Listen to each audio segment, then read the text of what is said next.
মোৰ বাইকখন কিনি অনাৰ পিছত আজি আছিল মোৰ বাইকখনৰ প্ৰথমটো ছাৰ্ভিচিং। তাকে মই যাব ওলাইছোঁ প্ৰথমটো ছাৰ্ভিচিং দিবলৈ বুলি।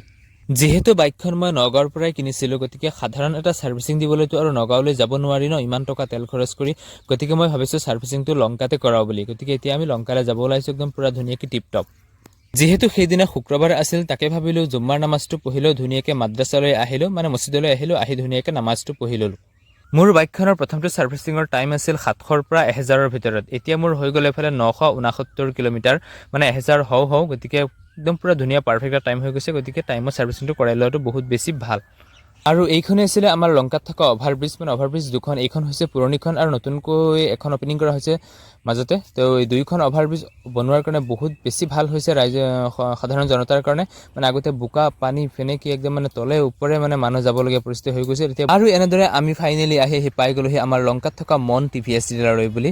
আহি গোটেইখিনি প্ৰচেছ তেওঁলোকক ক'লোঁ যে এনেকৈ তেওঁলোকে সুধিলে গোটেইখিনি। তাৰপিছত আমাৰ নামটো এণ্ট্ৰি কৰি ল'লে, অলপ সময় ৱেইট কৰিব দিছে, তাৰপিছত মোৰ গাড়ীখন ছাৰ্ভিচিং ষ্টাৰ্ট হৈ যাব। আৰু এনেদৰে বহু সময়ৰ অপেক্ষাৰ অন্তত মোৰ বাইকখনৰ কামখিনি ষ্টাৰ্ট হৈ গ'ল। আৰু মোৰ বাইকখন গোটেইখন খুলি একদম পূৰা ধুনীয়াকৈ ঠিক ঠাক কৰি ল'লে। আৰু যি প্ৰব্লেম আছিল গোটেইখিনি মই দেখাই ল'লোঁ। মানে চকেট জাম্পাৰৰ সৰুকৈ এটা প্ৰব্লেম আছিলে, সেই প্ৰব্লেমটো মই দেখাই ল'লোঁ। গোটেই নট চট যিমান ঢিলা আছিল গোটেইখিনি ধুনীয়াকৈ টাইট কৰাই ল'লোঁ, মানে একদম ধুনীয়াকৈ পূৰা কামখিনি কৰি দিলে।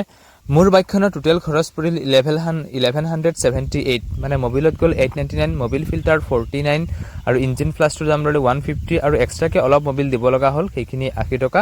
আৰু মানে চাওক, ফ্ৰী ছাৰ্ভিচিং বুলি ক'লে ক'ত ফ্ৰীয়ে নল'লে দেখোন, এনেই আৰু। আৰু এইফালে এতিয়া বাইকখনৰ চলি আছে ৱাশ্বিং, মানে পূৰা ধুনীয়াকৈ ধুই আছে চাফ চিকুণ কৰি। মানে ফ্ৰী দিয়াৰ ভিতৰত এইটোৱে দেখিছোঁ, ৱাশ্বিংটো কৰি দিছে ফ্ৰীতে, আৰু মেকানিক চাৰ্জ যিটো সেইটো ফ্ৰী, আৰু বেলেগ একো ফ্ৰী নাই।